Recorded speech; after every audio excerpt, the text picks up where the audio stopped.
സമയത്ത് ദൈവവചന ചിന്തയ്ക്ക് അടിസ്ഥാനമായിട്ട് ഒരു തിരുവെടുത്ത് വായിച്ച് സഹായിക്കണമെന്ന് ഓർപ്പിക്കുന്നു.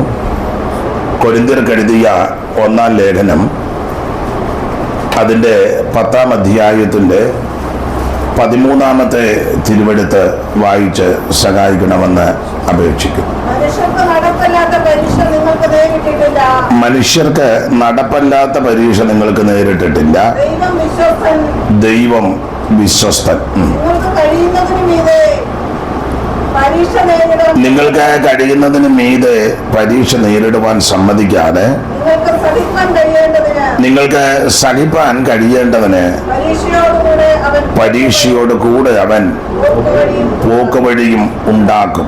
ഒരു വാക്കൂടെ പ്രാർത്ഥിക്കാം. പരിശുദ്ധ പിതാവേ, ഈ മധ്യാഹ്നത്തോടെടുക്കുന്ന സന്ദർഭത്തിനായിട്ട് സ്തോത്രം. കൂടപ്പെട്ടിരിക്കുന്ന എല്ലാവരെയും ആശീർവദിക്കണം. സന്നിധി ബോധം ഞങ്ങൾക്ക് നൽകണം. തിരുവചനം ധ്യാനിപ്പാൻ ഈ പകൽ വിശേഷ കൃപ നൽകണമേ. പ്രിയപുത്രനെ ഞങ്ങളിൽ കൂടി മഹത്വപ്പെടുത്തണം. യേശു ക്രിസ്തുവിന്റെ നിസ്തുല്യ നാമത്തിൽ തന്നെ ആമേൻ. നമ്മുടെ കരവും ശബ്ദവും ഉയർത്തി ദൈവത്തെ മഹത്വപ്പെടുത്താം. അനുഗ്രഹപ്രദമായ ഈ നല്ല പകലിനായിട്ട് ദൈവത്തെ മഹത്വപ്പെടുത്തുന്നു. ആദരണീയ കർത്തദാസൻ KS ജോൺ പാസ്റ്റർ പാർക്കുന്ന ഈ ഭവനത്തിൽ ഇന്ന് നമുക്ക് ഒന്നിച്ചു കൂടുവാൻ അവസരം ദൈവമൊരുക്കി. ഇതിന് മുമ്പ് ഒരു മീറ്റിങ്ങിൽ വന്നിട്ടുണ്ടെന്ന് എനിക്ക് തോന്നുന്നു. മിറ്റത്തായിരുന്നു യോഗം, പന്തലേട്ട്. അദ്ദേഹം ഓർപ്പിച്ചത് കൊണ്ട് ഇനി എല്ലാ കാര്യങ്ങളും ആവർത്തിക്കുന്നില്ല. ഏറെ വർഷത്തെ ആത്മീക ബന്ധം, അത് വളരെ ദൃഢമായ ബന്ധമാണ്. അദ്ദേഹം ഇന്ത്യ പെന്തക്കോസ്ത് ദൈവസഭയുടെ വിശേഷിച്ച് ചെങ്ങന്നൂർ സെൻറ്ററിലെ അനേക സഭകളിൽ ശുശ്രൂഷയിലിരുന്നു. അവിടെല്ലാം കടന്നു ചെന്ന് പാർത്ത് ശുശ്രൂഷിപ്പാൻ ദൈവം സാവകാശം തന്നിട്ടുണ്ട്. ആ നല്ല അനുഭവങ്ങളെല്ലാം ഓർത്ത് ദൈവത്തെ മഹത്വപ്പെടുത്തുന്നു. കർത്താവിൻ്റെ ദാസി റോസമ്മാമ്മയ്ക്കായിട്ടും ദൈവത്തെ മഹത്വപ്പെടുത്തുന്നു. കുഞ്ഞുങ്ങളെയും ദൈവം ആശീർവദിക്കട്ടെ. ഈ പകല് ഞങ്ങൾക്ക് ഇവിടെ വരുവാൻ ദൈവം കരുണ ചെയ്തു. ഈ പ്രാർത്ഥനയെ പറ്റി ഓർപ്പിച്ചപ്പോഴേ എന്നോട് പറഞ്ഞു നേരത്തെ വരണം. അപ്പം ഞാൻ പറഞ്ഞു, ഏതെങ്കിലും വേണ്ടപ്പെട്ടവർ വല്ലതും കടന്നു പോയാൽ അവിടെ നിന്ന് പോയേച്ചേ വരുവുള്ളൂ. മിക്ക ദിവസങ്ങളിലും അങ്ങനെയുള്ള സാഹചര്യങ്ങളുണ്ട്. ഇന്നും അതുപോലെ തന്നെ രാവിലെ ദിനചര്യകളെല്ലാം കഴിഞ്ഞ് പ്രാർത്ഥനയൊക്കെ കഴിഞ്ഞ് രാവിലെ വീട്ടിൽ നിന്ന് ഇറങ്ങിയതാ.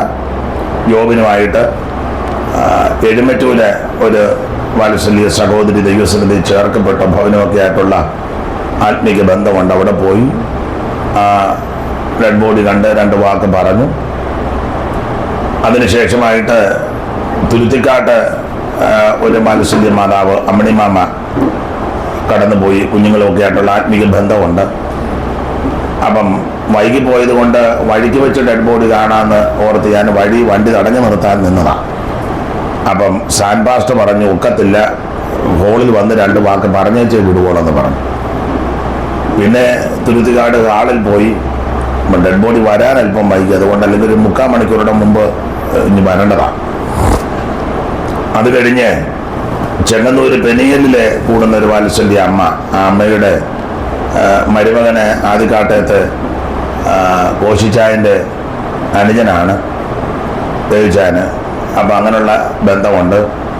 അപ്പോൾ അവിടെയും പോയി 2 വാക്ക് പറഞ്ഞേച്ച് ഓടി വരുമായിരുന്നു. ഷിബു പാസ്റ്ററും പ്രിയ ബിജു ബ്രദറും കൂടെ മുളക്കടയിൽ നിന്നു. ഇതിന് ശേഷമായിട്ട് ഞങ്ങൾക്ക് തൃശ്ശൂർ പോകേണ്ടതുണ്ട്. അപ്പോൾ അല്പം തിരക്കുണ്ട്. എന്നിരുന്നാലും ഈ ദൈവദാസനുമായുള്ള ആത്മീക ബന്ധം വിളിച്ചപ്പോൾ എന്നോട് ചോദിച്ചു, അദ്ദേഹത്തോട് ആരോ ചോദിച്ചു ചെറിയ ചെറിയ യോഗത്തിന് വരുമോന്ന്. ഞാൻ പറഞ്ഞു, എനിക്കതാ ഇഷ്ടം. വലിയ യോഗത്തെക്കായാലും വലിയ യോഗമെന്ന് ഉദ്ദേശിക്കുന്ന ആൾ കൂടുന്നത് തെറ്റാന്നൊന്നുമല്ല. ആൾ കൂടിയാലും ആൾ കുറഞ്ഞാലും യോഗം വലുതാ. കാരണം വലിയവനായ ദൈവമാണ് നമ്മുടെ നാട്ടിൽ. അപ്പം എനിക്ക് ഒത്തിരി ആൾ വേണമെന്നതില്ല. ശ്രദ്ധിക്കുന്ന 2 എണ്ണം മതി. മെനക്കേട് കേസാന്ന് എനിക്ക് ബുദ്ധിമുട്ടാണ്. യോഗത്തിന് വന്ന് ഉഴപ്പിയിരിക്കുക, ശ്രദ്ധിക്കാതിരിക്കുക, അലക്ഷ്യമായിട്ടിരിക്കുക, മൊബൈലിൽ കളിക്കുക, വർത്താനം പറയാം, അതൊക്കെ എനിക്ക് ബുദ്ധിമുട്ടുള്ളതാണ്. എന്നാൽ ഏകാഗ്രതയോടെ 2 പേര് മതി. കാരണം നമ്മുടെ പ്രമാണം അങ്ങനെ ഒരാത്മാവ് ഭൂലോകത്തെക്കാൾ വിലയേറിയതാണ്. അപ്പൊ എനിക്ക് അതാ കൂടുതൽ ഇഷ്ടം.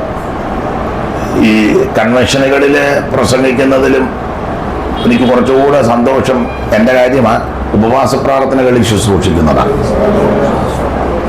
ആട്ടെ, ഈ നല്ല കൂട്ടായ്മയ്ക്കായിട്ട് ദൈവത്തെ മഹത്വപ്പെടുത്തുന്നു. നെടുങ്കണ്ടത്തിലെ കുടുംബത്തിനായിട്ടും ദൈവത്തെ സ്തുതിക്കുന്നു. എല്ലാ പ്രിയപ്പെട്ടവരെയും ദൈവം അനുഗ്രഹിക്കട്ടെ. മറ്റ് കാര്യങ്ങളൊന്നും ഇനി പറഞ്ഞ് സമയം കളയുന്നില്ല. ദൈവത്തിന് മഹത്വം. എൻ്റെ അറിവ് ശരിയെങ്കിൽ 12:30 1-നാണോ? 12:30. ഒത്തിരി എത്തിയിട്ട് ഈ ഇരിപ്പാന്നെ 12-ന് നിർത്തും. നമുക്ക് അല്പസമയങ്ങള് ദൈവവചനത്തിൽ നിന്ന് ധ്യാനിക്കാം. കർത്താവ് ഏവർക്കും കൃപ നൽകുമാറാകട്ടെ. വായിച്ച തിരുവെടുത്ത് ഒരിക്കൽ കൂടി വായിച്ച് സഹായിക്കണം. മനുഷ്യർക്ക് നടപ്പല്ലാത്ത പരീക്ഷ നിങ്ങൾക്ക് നേരിട്ടിട്ടില്ല. ദൈവം വിശ്വസ്തൻ. നിങ്ങൾക്ക് കഴിയുന്നതിന് മീതെ പരീക്ഷ നേരിടുവാൻ സമ്മതിക്കാതെ നിങ്ങൾക്ക് സഹിപ്പാൻ കഴിയേണ്ടതിന് പരീക്ഷയോടുകൂടെ അവിടുന്ന് പോക്കുവഴി ഉണ്ടാക്കി തരും. പുതിയ നിയമത്തിലെ 21 ലേഖനങ്ങളിൽ പൗലോസിന്റെ ലേഖനങ്ങളാണ് കൂടുതൽ നമുക്കറിയാം. അതിൽ കൊരിന്ത്യർക്ക് 2 ലേഖനം പൗലോസ് എഴുതി, 1-2 ലേഖനം. ഈ ലേഖനത്തിലെ പ്രധാനപ്പെട്ട വിഷയം ദൈവമക്കളുടെ ശുദ്ധീകരണമാണ്. ഒന്നുകൂടെ തെളിച്ച് പറഞ്ഞാൽ, ഞാനും നിങ്ങളും കേൾക്കുന്നവരെല്ലാം ശുദ്ധീകരിക്കപ്പെടുന്നവരും ക്രമീകരിക്കപ്പെട്ട ഗുണീകരണത്തോടെ കർത്താവിന്റെ വരവിനായിട്ട് ഒരുങ്ങണം. ആരും കൈവിടപ്പെട്ടു പോകരുത്, ആരും നശിച്ചു പോകരുത്. അപ്പൊ കൊരിന്ത്യർക്ക് 2 ലേഖനം എഴുതി, 1-2 ലേഖനം. നിങ്ങൾക്കറിയാം, 1-ാം ലേഖനത്തിന് 16 അധ്യായങ്ങളുണ്ട്. അധ്യായങ്ങളിൽ കൂടി ഓടിച്ചെന്ന് പോയാൽ 1-ാം അധ്യായത്തിലെ വിഷയം പക്ഷം പിടിക്കുന്നു. 2-ാം അധ്യായത്തിൽ ഉപദേശം കൈക്കൊള്ളുന്നില്ല. 3-ാം അധ്യായത്തില് ഇവരുടെ ഇടയില് ഭിന്നത, പിണക്കമൊക്കെ. 4-ാം അധ്യായത്തിൽ അറിവ് ചീർപ്പിക്കുന്നു. 5-ാം അധ്യായത്തിൽ ജാതികളുടെ ഇടയിൽ പോലും ഇല്ലാത്ത നടപടിക്രമങ്ങൾ സഭയ്ക്കകത്ത്. 6-ാം അധ്യായത്തിലെ അകത്ത് തീർക്കേണ്ട വിഷയം വെളിയെ കൊടുത്ത് കേസും കോടതിയും വഴക്കും. 7-ാം അധ്യായത്തിൽ കുടുംബ പ്രശ്നമാണ്. 8-ാം അധ്യായത്തിൽ വിഗ്രഹാർപ്പണം തിന്നാമോ തിന്നാൻ പാടില്ലയോ തർക്കം. 9-ാം അധ്യായത്തിൽ ഈ കാര്യങ്ങളെല്ലാം ഓർപ്പിച്ച പൗലോസിനെ ക്വസ്റ്റ്യൻ ചെയ്യാൻ തുടങ്ങി. പൗലോസിന്റെ അപ്പോസ്തലത്വത്തെ ചോദ്യം ചെയ്യുന്നു. 10-ാം അധ്യായത്തിൽ വിഗ്രഹാർപ്പണം തിന്ന് പട്ടുപോയ ചരിത്രം. 11-ാം അധ്യായത്തിൽ 2 വിഷയമാണ് പ്രധാനമായിട്ട്. 1 ഫാഷൻ, 2 തിരുമേശകളുടെ ഉപദേശം. 12-ാം അധ്യായത്തിൽ കൃപാവരങ്ങൾ നിന്നിട്ടില്ല, അതിപ്പോഴും ഉണ്ടെന്ന് തെളിയിക്കുക. 13-ാം അധ്യായത്തിൽ ഏറ്റവും ശ്രേഷ്ഠമേറിയ വരം ദൈവസ്നേഹം. 14-ാം അധ്യായത്തിൽ കൃപാവരങ്ങൾ വിനിയോഗിക്കേണ്ട വിധങ്ങൾ. 15-ാം അധ്യായം ദൈവമക്കളുടെ മരണം, അടക്കം, ഉയർപ്പ്. 16-ാം അധ്യായത്തിൽ വന്ദനം ചെയ്യുകയും അപ്പോൾ തന്നെ ആഴ്ചവട്ടത്തിന്റെ 1-ാം നാളെ ചരതിച്ചു വെച്ചത് ആലയത്തിൽ കൊണ്ടുവരണം. അതെല്ലാവർക്കും തൃപ്തിയുള്ള കാര്യമല്ല. അപ്പോൾ ശ്രദ്ധിക്കുക, ഓടിച്ച് ഈ അധ്യായങ്ങളിൽ കൂടി പോയാൽ ഇങ്ങനെയാണ് നമ്മൾ പഠിക്കുന്നത്. കൊരിന്ത് സഭ അക്കാലത്തെ ഏറ്റവും നമ്പർ 1 സഭയാണ്. വലിയ പട്ടണം, തിരക്കേറിയ പട്ടണം, വലിയ ബിസിനസ്. ആൾക്കാരെല്ലാം വരികയും പോവുകയും ചെയ്യുന്നു. ഏത് വിഭാഗത്തിൽപ്പെട്ട ആൾക്കാരും ആ പട്ടണത്തിൽ പാർക്കുന്നുണ്ട്. ഇപ്പോഴത്തെ രീതി അനുസരിച്ച് പറഞ്ഞാൽ ചിലപ്പം ഖണ്ഡനം നടത്തുമായിരിക്കും. എന്നാലും എൻ്റെ ഒരു അഭിപ്രായമാകട്ടോ, ലോകത്തിലെ എല്ലാ രാജ്യക്കാരും ചെന്ന് പാർക്കുന്ന ഒരു രാജ്യം അമേരിക്ക. എല്ലാ രാജ്യത്തെ ആൾക്കാരുണ്ട്, 99%. അപ്പൊ എന്ന് പറഞ്ഞ പോലെ അന്നത്തെ ഒരു പട്ടണമാണ് കൊരിന്ത് പട്ടണം. ഏത് വിഭാഗത്തിൽപ്പെട്ടവർക്കും അവിടെ പാർക്കാൻ, കാരണം അതിനുള്ള എല്ലാ സാഹചര്യങ്ങളും ഉണ്ട്. അങ്ങനത്തെ ഒരു പട്ടണമാണ്. ഈ പട്ടണത്തിൽ ഒരു സഭ, അതും അനുഗ്രഹിക്കപ്പെട്ട ഒരു സഭയാണ്. ആ സഭയുടെ വിശേഷതകളെ പറ്റി 1:4 പൗലോസ് രേഖപ്പെടുത്തി വായിക്കാം. 1:4.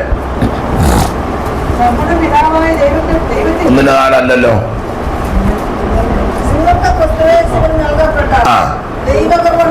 നിങ്ങൾക്ക് ക്രിസ്തുയേശുവിൽ നൽകപ്പെട്ട ദൈവകൃപ നിമിത്തം ഞാൻ എന്റെ ദൈവത്തിന് നിങ്ങളെ കുറിച്ച് എപ്പോഴും സ്തോത്രം ചെയ്യുന്നു.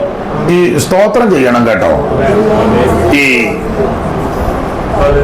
പറയുമ്പോ പിണങ്ങരുത്. TPM-കാരൊടിച്ച് ബാക്കി പെന്തിക്കോസുകാർക്ക് വെളിവില്ല. വെളിവുണ്ടെന്നൊക്കെ പറഞ്ഞാൽ നമ്മുടെ ഇരിപ്പ്. ബോധവുമില്ല, വെളിവുമില്ല.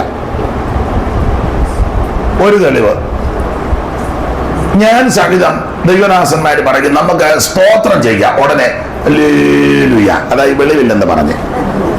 നിങ്ങൾ ശ്രദ്ധിച്ചിട്ടുണ്ടോ? ഇല്ല. ദൈവദാസന്മാര് പറഞ്ഞു കേട്ടില്ലേ, നമുക്ക് കരമുയർത്തി സ്തോത്രം ചെയ്യാം ഉടനെ എല്ലാവരുടെ, അതായത് വെളിവില്ലെന്ന് പറഞ്ഞ്. കൊല്ലം 40 ഇതിനകത്ത് കയറി പമ്മിയിരിക്കാൻ പറ്റില്ല കേട്ടോ. സ്തോത്രം എന്നതാ ലേലി എന്നാന്ന് ഭാഷ അല്പം മോശമായി. എന്നാലും പണ്ടൊരാൾ പറഞ്ഞ പോലെ ഇത്രയും കൊല്ലമായെങ്കിലും ആട്ടിൻകാട്ടയും കടലയും കണ്ടാൽ തിരിച്ചറിയാൻ മേല. കടല ഏതാ? ആട്ടിൻകാട്ടതാ. അപ്പൊ തന്നെ ആട്ടിൻകാട്ടം എടുത്ത് കറി വെച്ചാലോ? അപ്പൊ ഇത് മനസ്സിലാക്കണം, തരംതിരിക്കണം. ഇവിടെ പൗലോസ് വളരെ കർക്കശമായി പറയുക, ഇവരെ ഓർക്കുമ്പോഴെല്ലാം പൗലോസ് സ്തോത്രം ചെയ്യുക. ഒന്നുകൂടെ വായിച്ചാട്ട് സഹോദരി, നിങ്ങൾക്ക് ക്രിസ്തുയേശുവിൽ നൽകപ്പെട്ട ദൈവകൃപ നിമിത്തം. എന്നെ കേൾക്കുന്ന പ്രിയരെ, ഇവിടെ വന്നിരിക്കുന്ന എല്ലാവർക്കും കൃപയുള്ളവരാ. കൃപയില്ലാത്ത ആരും ഇതിനകത്ത് വന്നിട്ടില്ല. അല്ല, കൃപയില്ലാത്ത ആർക്കും ഇതിനകത്ത് വരാനൊക്കത്തില്ല. ദൈവത്തിന്റെ കൃപയുള്ളത് കൊണ്ടാ ഈ മാർഗത്തിൽ ഞാനും നിങ്ങൾ വന്നിരിക്കുന്നത്. അതുകൊണ്ട് സഹോദരിമാര് പറയരുത് പക്ഷേ എനിക്ക് ഒരു കൃപ, അങ്ങനൊന്നും പോഷത്തിനെ ഒന്നും വിളിച്ച് പറയരുത്. എനിക്ക് അവരെ പോലുള്ള കൃപ. അവരെ പ്രസംഗിക്കുന്നു, ദൂത് പറയുന്നു, എല്ലാ ദിവസവും ശുശ്രൂഷയ്ക്കായിട്ട് പോകുന്നു. കുഞ്ഞന്നാമ്മയുടെ ഡയറി മുഴുവൻ ഫുള്ളാ. എനിക്ക് ഡയറി പോലും പിണങ്ങാതിരിക്കാൻ പറയാം. ഡയറി ഫുള്ളായ കുഞ്ഞന്നാമ്മയ്ക്ക് വീട്ടുജോലി ചെയ്യാൻ അറിയത്തില്ല. ഇല്ല, ഡയറി ആയിട്ട് രാവിലെ വീട്ടിൽ നിന്ന് തങ്കച്ചനായ ജോലിയെല്ലാം ചെയ്യുന്നത്. അങ്ങനെ ശുശ്രൂഷയുള്ള ചില സഹോദരിമാരുണ്ട്. എല്ലാവരും അല്ലെങ്കിൽ ചിലര് ഉണ്ട്. ഒരു പണിയും ചെയ്യുകയല്ല. എന്നാൽ ഞാൻ മാന്യ സഹോദരിമാരോട് പറയാം, പ്രസംഗിക്കാൻ നിങ്ങൾക്ക് വലിയ കഴിവില്ലെങ്കിലും, പ്രാർത്ഥിക്കാൻ പ്രാസവെപ്പിച്ച് പ്രാർത്ഥിക്കാൻ ഒക്കുന്നില്ലെങ്കിലും, നിങ്ങളെ വലിയ ശുശ്രൂഷകളൊന്നും ചെയ്യുന്നില്ലെന്ന് മറ്റുള്ളവർ വിധിച്ചാലും, ഞാനൊരു കാര്യം സഹോദരിമാരുടെ പറയാം.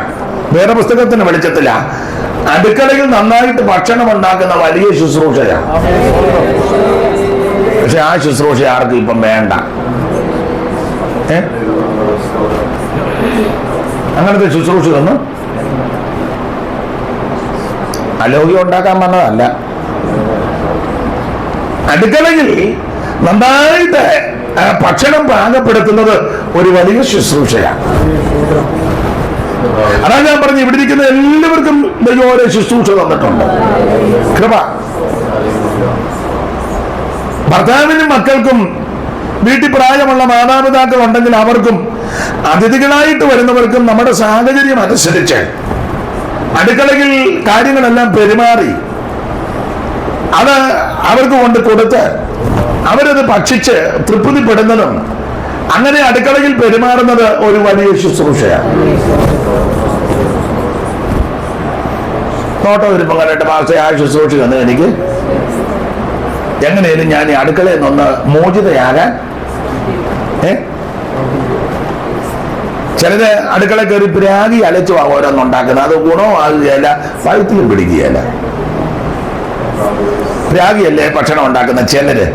ഈ മുടിഞ്ഞ വീട്ടിൽ വന്നേ പിന്നെ എനിക്ക് അടുക്കളയിൽ നിന്ന് ഇറങ്ങാൻ ഉണ്ടോ? നീ ഇരിക്കുന്ന വീട്ടിൽ ഇടുത്തി വീഴും.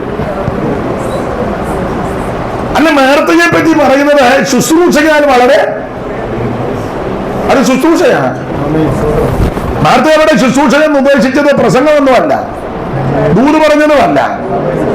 സ്തോത്രം തകർത്ത് ഇടിമുഴക്കം പോലെ മറുഭാഷ പറഞ്ഞ് ചാടിയതല്ല, അത് തെറ്റാന്നല്ല. അടുക്കളയിൽ പെരുമാറുന്ന ഒരു ശുശ്രൂഷയാണ്. സ്തോത്രം. ആട്ടെ, നിങ്ങൾക്കും വലിയ താല്പര്യം ഇല്ലെന്ന് തോന്നുന്നു, പിന്നെ പറഞ്ഞിട്ടും വലിയ കാര്യമില്ല.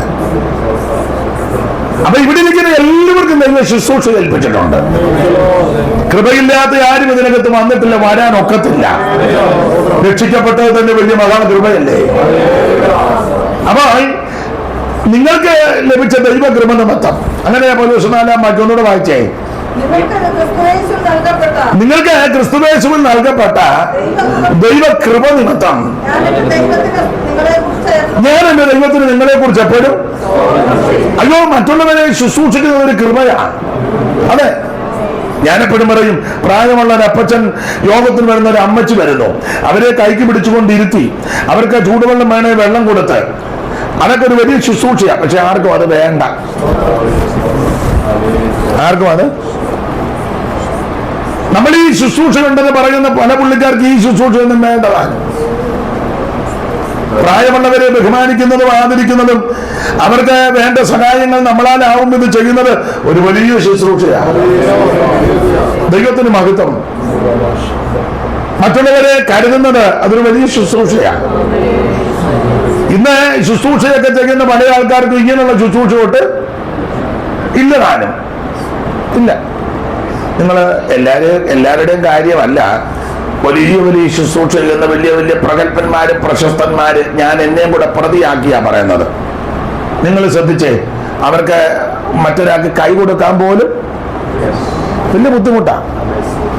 അപ്പൊ അവരിൽ ഏൽപ്പിക്കുന്ന ശുശ്രൂഷ എന്തുവാണ് നിങ്ങൾ അങ്ങ് ചിന്തിച്ചാൽ മതി. കൈ, ഇന്നാളെ പ്രഗത്ഭനായ ഒരാള്, പേരൊന്നും ഞാൻ പറയുന്നില്ല, കൈ തന്നത് ഈ 3 പേരല്ല. അതും വലിയ ഇങ്ങോട്ട് ഞാൻ കാണിച്ചു തരാം. ഇങ്ങനെ ഇവരൊക്കെ ഇരിക്കുന്നിടത്ത് ഇനിയും വെള്ളപ്പൊക്കം വന്നില്ലെങ്കിലേ ഉള്ളൂ. നിങ്ങൾ ഇഷ്ടമുണ്ടായി ചോദിച്ചാൽ മതി. നിങ്ങൾ മിണ്ടുവൊന്നും വേണ്ടിങ്ങനെ നമുക്ക് 1 മണി വരെ ഇങ്ങനെ പോകാതാ നല്ലത്. ചിലര് കൈ കൊടുക്കും, അവർക്ക് തത്തുല്യമായ ആൾക്കാർക്ക് കൈ കൊടുക്കും. അതല്ലെങ്കിൽ അവർക്ക് സ്തോത്രം. ചിലരോട് മിണ്ടത്തില്ലല്ലോ. കാശും പുത്തനും പണോ ഇച്ചിരി പിടിപ്പും ഒക്കെ ഉണ്ടെങ്കിൽ അവരോട് നന്നായിട്ട് സംസാരിക്കും, നന്നായിട്ട് പെരുമാറും.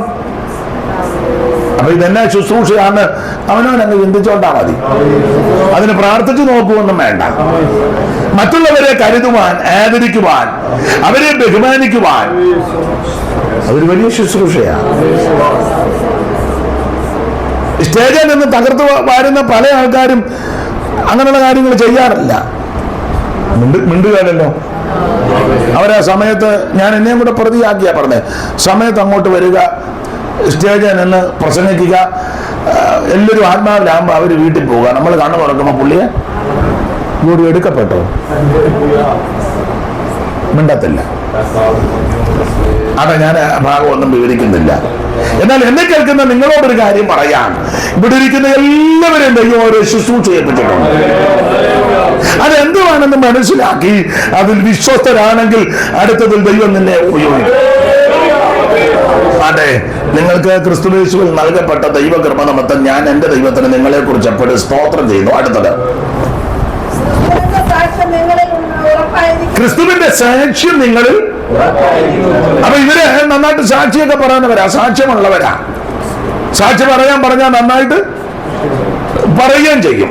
നമ്മുടെ ഇടയിലും അങ്ങനെ ഉണ്ട്. ഇപ്പൊ അങ്ങനെ മിക്ക സഭകളിലും അത്രയോ ഇല്ല.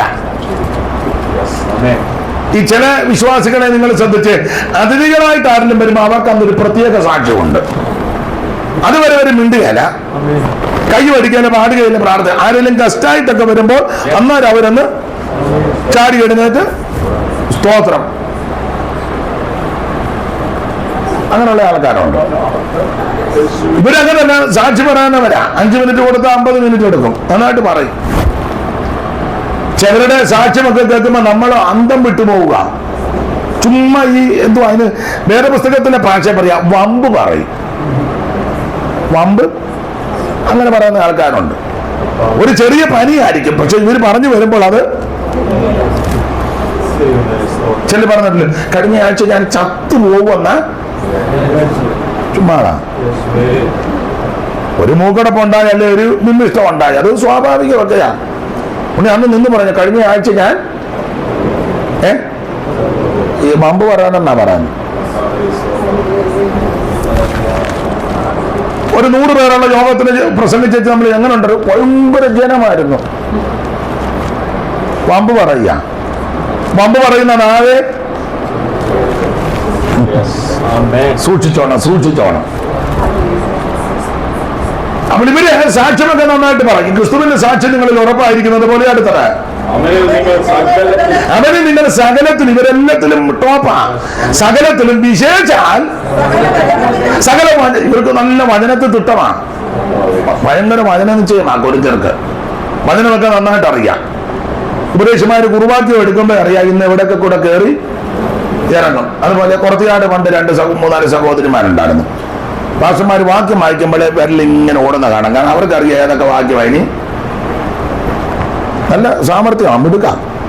അല്ല അങ്ങനെയുള്ളത് നല്ലതാ, വചനത്തിൽ തിട്ടം വേണം.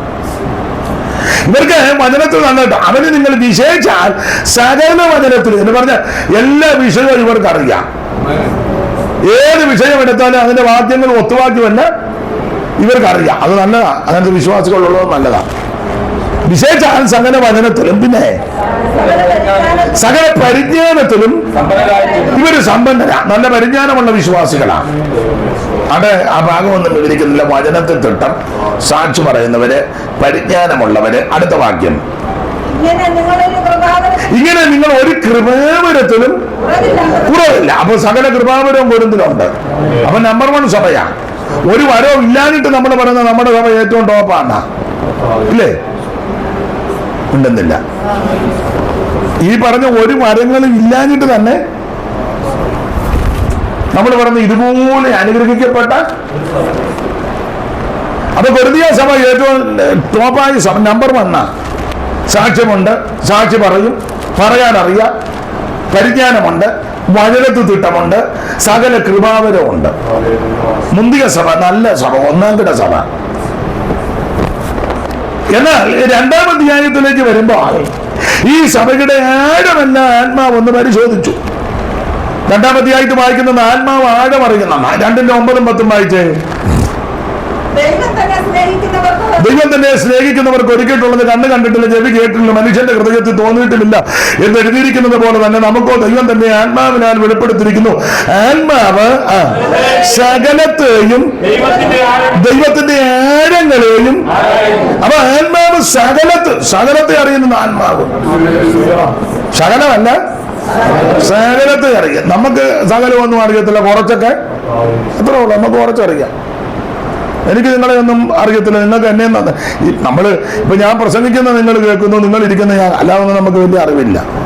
ഇവിടെ ഇരിക്കുന്ന ആർക്കും ആരെ പറ്റി അങ്ങനെ വലിയ അറിവൊന്നുമില്ല. പക്ഷെ ആത്മാവ് സകലവും അറിയും. ദൈവത്തിന്റെ ആത്മാവ് സകലതും അറിയുന്നുണ്ട്.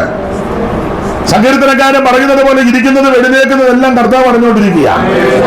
ഉഷസ്സിന്റെ ചിറക് ധരിച്ച് സമുദ്രത്തിന്റെ അറ്റത്ത് പോയി പാർത്താലും ഇരിക്കുന്നതും ഞാൻ എഴുന്നേൽക്കുന്നതും കർത്താവ് കാണുന്നു, ഗ്രഹിക്കുന്നു കർത്തനം ഹൃദയ നിരൂപണമോ. ദൂരത്തു നിന്നും തന്നെ ഇതൽഭുതം, ദൂരത്തു നിന്നും തന്നെ ഇതൽഭുതം, ഈ പരിജ്ഞാനം, ഈ പരിജ്ഞാനം ആശ്ചര്യമായ അറിയുന്നു ശോധന ചെയ്തന്റെ നാഥൻ, അറിയുന്നു ശോധന ചെയ്തന്റെ നാഥൻ, ഈ പരിജ്ഞാനം. അപ്പൊ ശ്രദ്ധിക്കുക, നാം ഇരിക്കുന്നത് വെടിനേക്കുന്നതെല്ലാം കർത്താവ് അറിയുന്നുണ്ട്. സകല കാര്യങ്ങളും ദൈവം അറിയുക. ദൈവത്തിന് മഹത്വം. നമ്മൾ പറയുന്നതെല്ലാം ദൈവം ശ്രദ്ധ വെച്ച് എല്ലാം കേൾക്കുന്നുണ്ട്. മലാക്കിൽ എങ്ങനെയാണെന്നല്ലോ വായിക്കുന്നത്, യഹോവ ഭക്തന്മാർ തമ്മിൽ തമ്മിൽ സംസാരിച്ചു. യഹോവ ഭക്തന്മാരല്ല തമ്മിൽ തമ്മിൽ സംസാരിച്ചേ.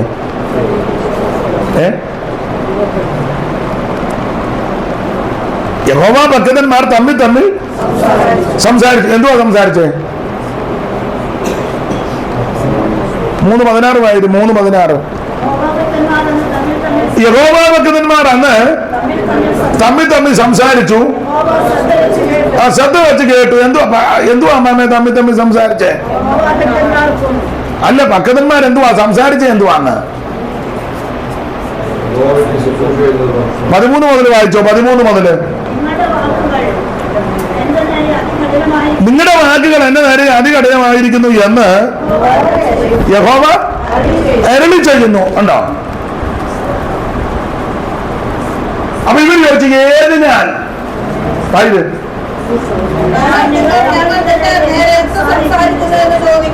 ചോദിച്ചു ഞങ്ങൾ എന്തുവാ പറയാല്ലേ? ആ മലാക്കി വിസ്തരിക്കുന്നില്ല, വിഷയം അതല്ല. മലാക്കി പ്രവചനം പഠിച്ചാൽ 8 പ്രാവശ്യം ഇവര് ദൈവത്തോട് ചോദിക്കുക. 8 ചോദ്യം. അതിലൊരു ചോദ്യമായി ഇത്. ഒരു ചോദ്യം ഇത്. യോ ഞങ്ങൾ എന്തുവാ പറയാന്? സ്തോത്രം. 1-ാം അധ്യായത്തിലുണ്ട്.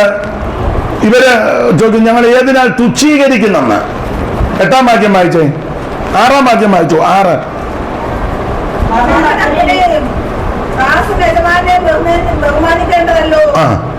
1:6 അല്ലേ?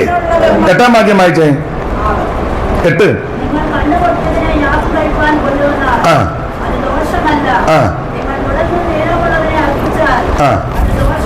അപ്പൊ 6-ാം വാക്യത്തിൽ നിന്ന് താഴോട്ട് പഠിക്കുമ്പോൾ ഇവരെ തുച്ഛീകരിക്കുന്നെന്നാ ദൈവം പറഞ്ഞേ. ഏതിനാൽ ഞങ്ങൾ നിന്റെ നാമത്തെ തുച്ഛീകരിക്കുന്നു. അപ്പൊ ദൈവം പറഞ്ഞു നിങ്ങൾ എന്റെ നാമത്തെ തുച്ഛീകരിക്കുന്നു. അപ്പൊ ഇതിനൊക്കെ ഏതിനാൽ തുച്ഛീകരിക്കുന്നു.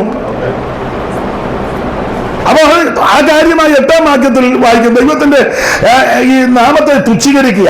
8 നിങ്ങൾ കണ്ണുപൊട്ടിയതിനെ യാഗം കഴിപ്പാൻ കൊണ്ടുവന്നാൽ നിങ്ങളെ കണ്ണുപൊട്ടിയതിനെ യാഗം കഴിപ്പാൻ കൊണ്ടുവന്നാൽ അത് ദോഷമല്ലേ? അത് ദോഷം. നിങ്ങൾ ഗുണന്തും ദീനവുമായുള്ളതിനെ അർപ്പിച്ചാൽ അതും ദോഷമല്ല. അതിനെ നിന്റെ ദേശാധിപതിക്ക് കാഴ്ചവെക്കുക. അവൻ പ്രസാദിക്കുമോ? നിന്നോട് കൃപ തോന്നുമോ എന്ന് സൈന്യങ്ങളുടെ യഹോവ അരുളിച്ചെയ്യും. അവൻ തുച്ഛീകരിക്കുക. ദൈവനാമത്തെ ഇവര് അപമാനിക്കുന്നുണ്ട്. കണ്ണു പൊട്ടിച്ചത്, മുടന്നുള്ളത്, ദീനമുള്ളത്, ചൊരന് പിടിച്ചതിനെ എല്ലാം കൊണ്ട്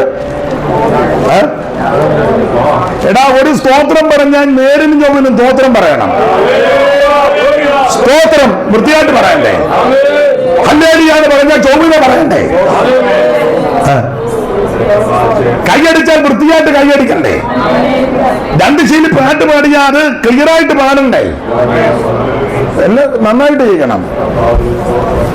സ്തോത്രം.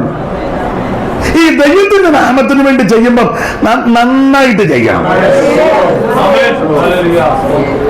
നിങ്ങൾ ശ്രദ്ധിച്ച് 3 ഏക്കറുള്ള അച്ചായനും സഭയ്ക്ക് കൊടുക്കുന്നത് 10 സെന്റാ. എന്നാൽ ഈ മുടിഞ്ഞവൻ ഒരു 25 സെന്റെങ്കിലും കൊടുക്കണ്ടേ? സമാധാനം പറയല്ലേ? അച്ഛൻ പറ.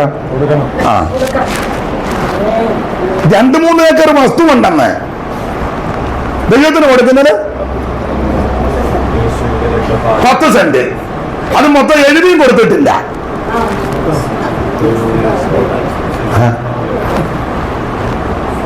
ഒരു പിടി കിടന്നോട്ടെന്ന്. എന്തിനാന്ന് വെച്ചാൽ ഇവൻ ആള് കളിക്കണം. അതിനാ ചാകുന്നത് വരെ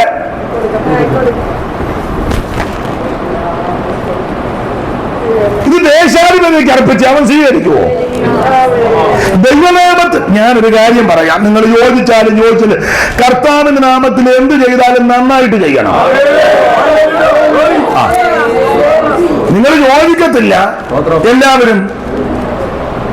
എടാ ഒരു ചായ കൊടുത്താലും നല്ല ചായ നല്ല വൃത്തിയായിട്ട് നന്നായിരിക്കുന്നു. കാരണം രാവിലെ ഇറങ്ങിയതാ, ഒരു വെള്ളം കുടിക്കാൻ നേരം കിട്ടിയില്ല. വളരെ ക്ഷീണിച്ചാ വന്നത്. ആ ക്ഷീണം അങ്ങ് മാറി.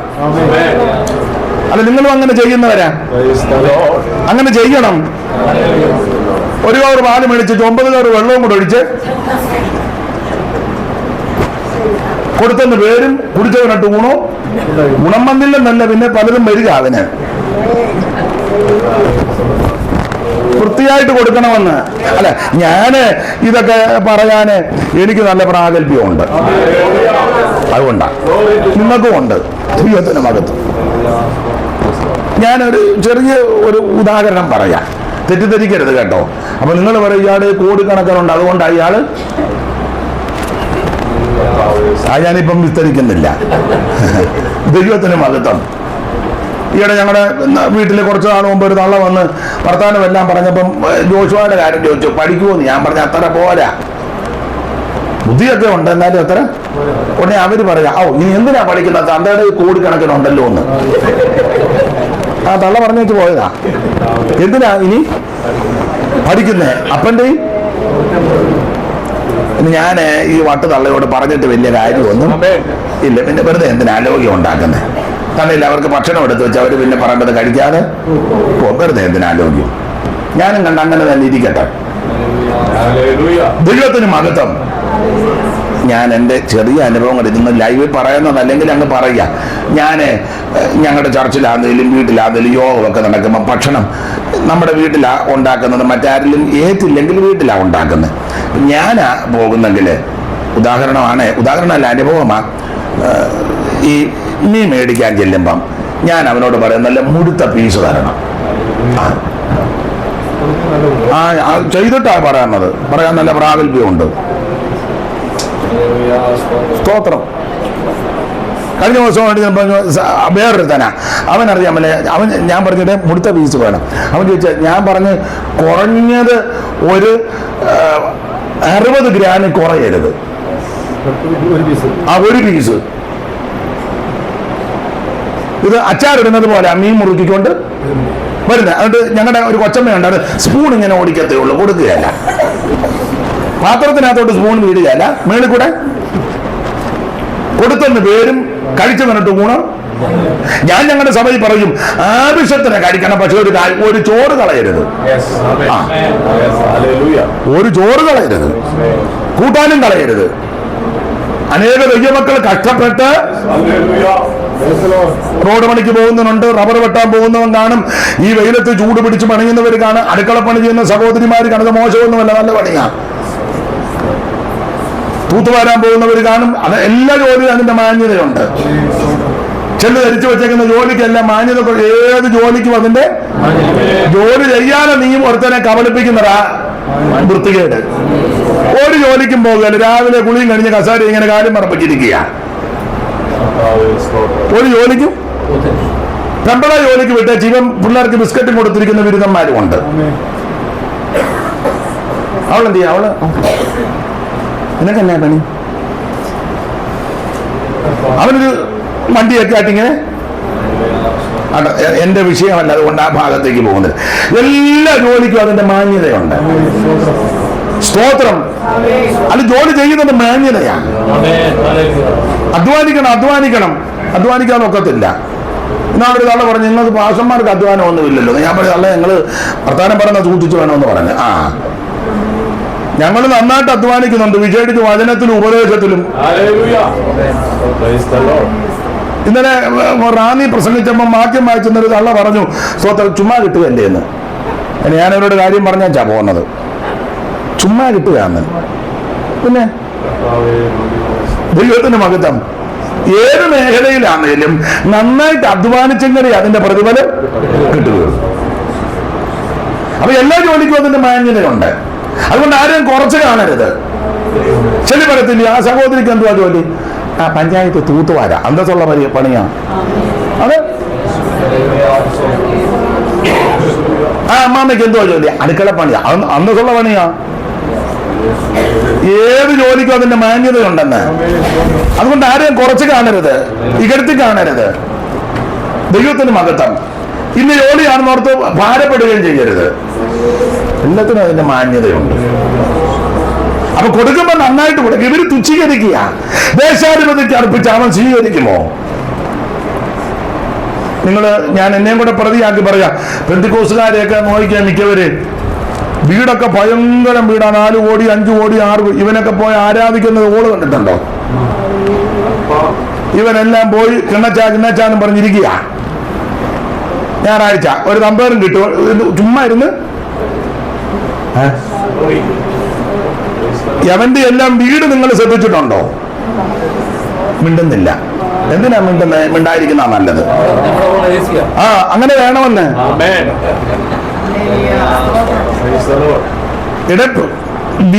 വീടിനേക്കാളും മെച്ചമായിരിക്കണം ആലയം. യെരൂശലേമിന്റെ മതിൽ പണി തടസ്സപ്പെടുത്തി ആലയത്തിന്റെ പണിക്ക് തടസ്സം വന്നു.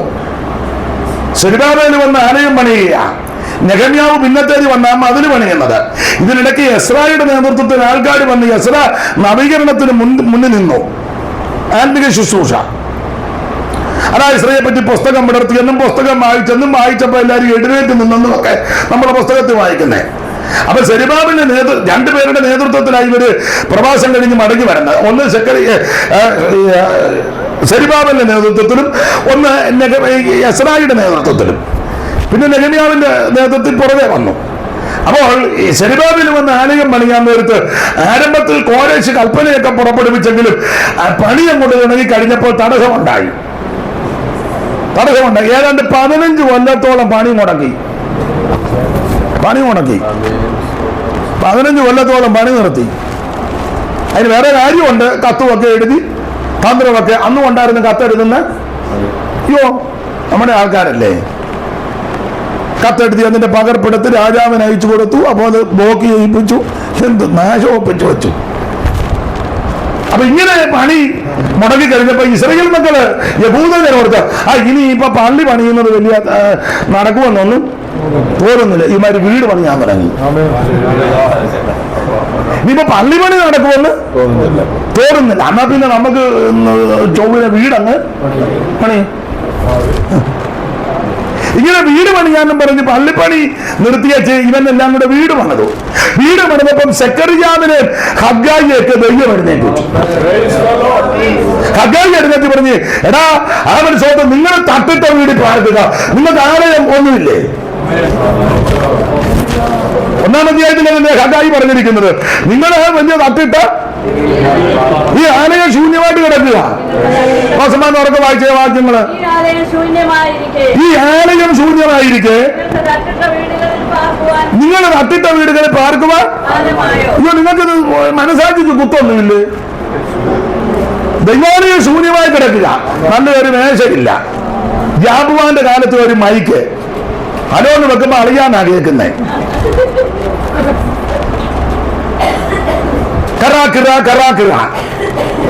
തമ്പേർ യാക്കോച്ചന്റെ കാലത്ത് മേടിച്ചൊരു തമ്പേർ ഒരു വശം പൊട്ടി.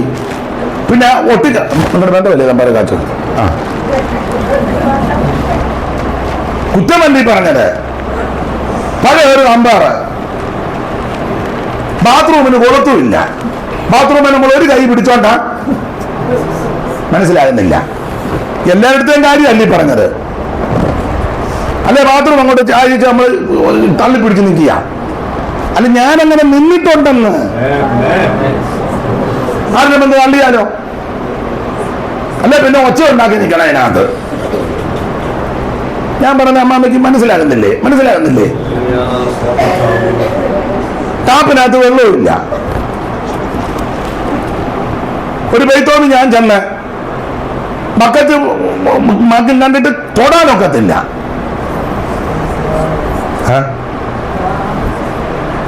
ആ ക്ലോസറ്റിന്റെ അവിടെ എല്ലാം മഞ്ഞ പിടിച്ച് കട്ട കണക്കിന്നിരിക്കുക. എല്ലാരും മറുഭാഷ പറയുന്നുണ്ട്.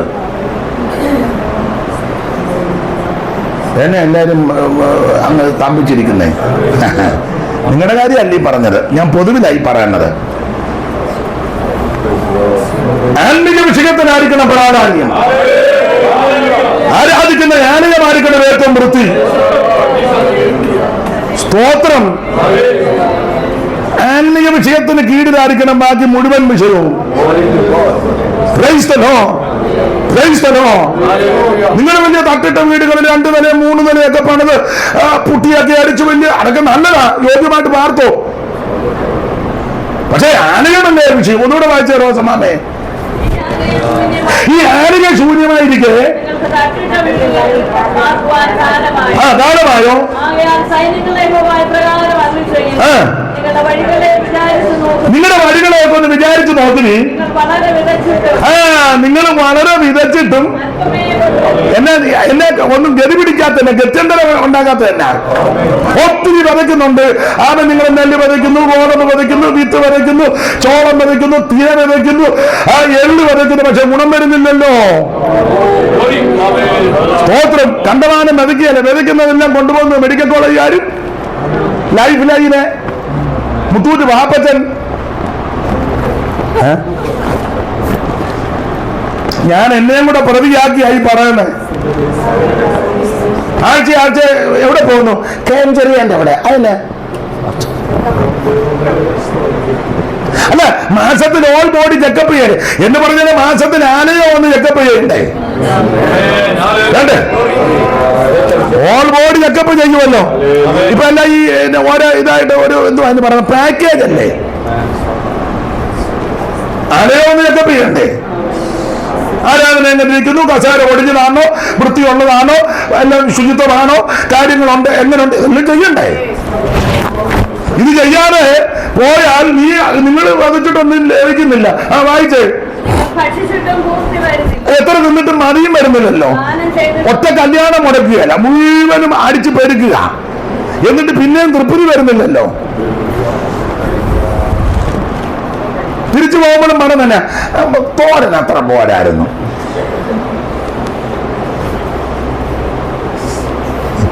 കണ്ട, ഞാൻ വിവരിക്കുന്നില്ല. അടുത്ത വാക്യം വായിച്ചോ.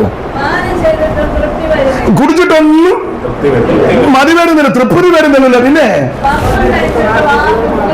വസ്ത്രം കുളിരി മാറുന്നില്ല. എത്ര കിട്ടിയിട്ടും തൃപ്തി, എത്ര ജോലിയുണ്ട്, തൃപ്തി ഉണ്ടോ? മോന്തായിരിക്കുന്നുണ്ടല്ലോ.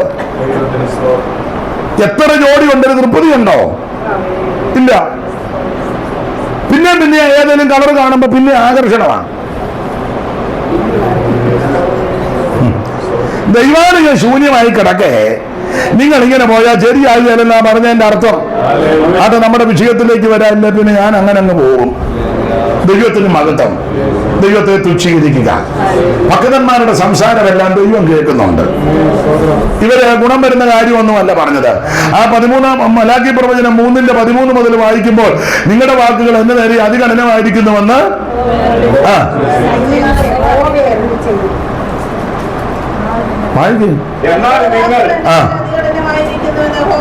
അത് തന്നെ. പിന്നെ അത് തന്നെ വായിക്കുക. എന്ത് സംസാരിക്കുന്നു എന്ന് ചോദിക്കുന്നു. യഹോവയ്ക്ക് ശുശ്രൂഷ ചെയ്യുന്നത് എന്നെ കേൾക്കുന്ന പ്രിയരേ, കർത്താവിന്റെ വേല വ്യർത്ഥമല്ല. ദൈവത്തിന് വേണ്ടി ശുശ്രൂഷ ചെയ്യുന്നത് വ്യർത്ഥമല്ലെന്ന്.